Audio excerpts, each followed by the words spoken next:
Guys, bienvenue sur votre chaîne Vérité Cameroun. Mais avant tout, abonne-toi, like et active la cloche de notification pour ne rien rater. Et surtout, reste jusqu'à la fin, parce que la fin va te choquer. Accroche, on démarre, c'est parti. Par le fait que, depuis que moi j'observe les présentations de vœux, je n'ai jamais vu l'office du président que nous connaissons venir lui serrer la main. Je ne l'ai jamais vu. Je ne sais pas, je parle de mémoire, je ne sais pas si quelqu'un ici s'en souvient. Vraiment, vous me corrigerez. Vous comprenez? Peut-être qu'il ne se retrouve pas dans une des délégations. Non. Je pense que mes aînés qui sont là peuvent me corriger. Vous comprenez? Mais nous avons vu une chose quand même qui devient de plus en plus récurrente. Le premier lit de la cuisine, qu'on nous offre déjà à la SNH, ils reçoivent le vice-président de Guinée équatoriale avec l'épouse du PDG, que je n'ai pas vu, je ne sais pas si vous l'avez vu, je ne sais pas si vous l'avez vu là-bas, où veut, parce que l'épouse du PDG, non, le PDG, c'est l'ADG, il est même ADG, l'ADG de la SNH, vous voyez? Alors, on le sert déjà.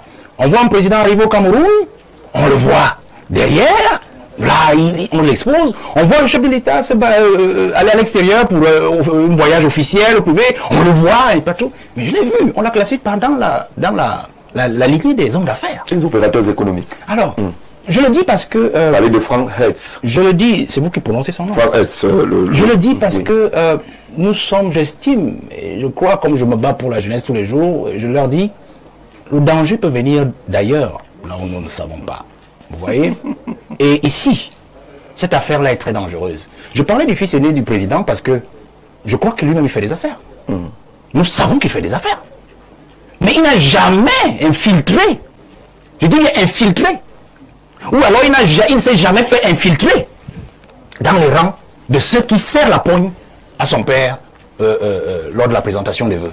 Alors, cela peut-être peut passer inaperçu. Les gens le négligent, mais vous savez, d'ailleurs vous êtes un homme de communication, un journaliste, vous savez, d'ailleurs je crois que voilà le professeur Billet qui est aussi là, c'est son métier, il enseigne cela. La meilleure façon d'imposer un phénomène à une cible, c'est de l'habituer à voir le phénomène. Vous comprenez?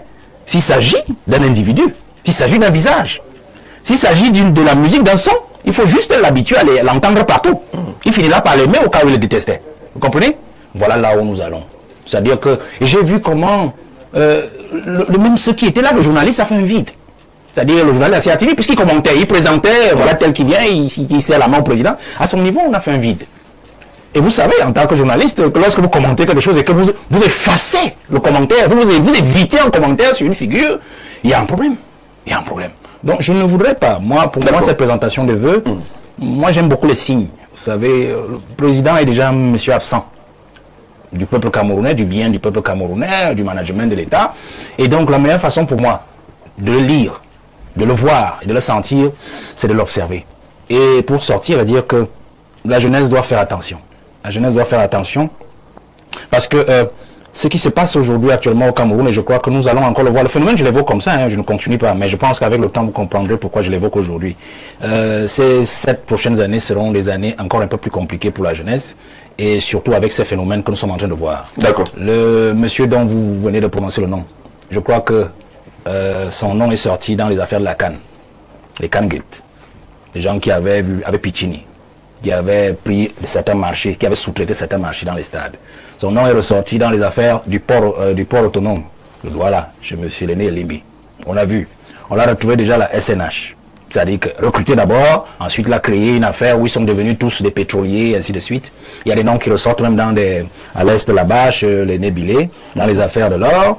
Et le nom ressort maintenant dans une nouvelle entreprise, c'est Star, qu'on a créée justement avec la dame qui gère le pétrole en sous-traitance illégale à la place de l'ADG que le Cameroun connaît, c'est-à-dire M. Moudiki. Merci. Alors, je ne voudrais pas que la jeunesse, qu'on intègre dans l'esprit de la jeunesse, qu'on peut légitimer une certaine imposture de ceux qui ne travaillent pas, de ceux qui n'ont jamais rien donné au Cameroun, de ceux qui ne se battent pas au quotidien, et penser que ceux qui souffrent, que l'on voit au quotidien, cette jeunesse-là, qui est vilipendée, qui est insultée par les aînés, qui pensent qu'en fait, le temps de la jeunesse ne viendra jamais, et qu'on pense qu'en fait, c'est comme cela qu'on va les introduire, et pour qu'ils viennent encore faire, comme leur père, ce qu'on a subi déjà depuis 43 ans.